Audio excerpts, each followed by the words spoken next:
Kabayan, ikaw ba ay may balak mag-aral dito sa United Arab Emirates? Ikaw ba ay gusto mag-change ng career? Gusto mo mag-level up ng skills and knowledge? Alam mo ba, pwedeng mong gawin dito sa United Arab Emirates.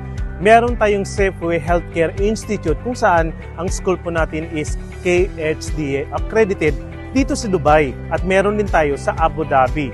Ngayon, kung gusto mong mag-aral, especially kung gusto mo ng mga course na related to nursing assistant and caregiver, meron tayong Introduction to Health and Social Care, which is ang tinuturo is pareho po sa caregiver and nursing assistant. Meron tayong Diploma in Care, meron tayong Business Administration and Digital Marketing kung mga office-related job naman ang gusto nyo. Kung gusto nyo mag-enroll, ang klase po natin is 3 hours per day lamang at once in a week. So that means 4 na beses isang buwan. Kung interesado po kayo, kahit hindi po kayo nakapagtapos, pwede po. Interesado po kayo, mag-inquire lamang po kayo dito sa Safeway Healthcare para sa exact location at sa iba pang mga details na gusto nyong malaman. So, hope to see you here.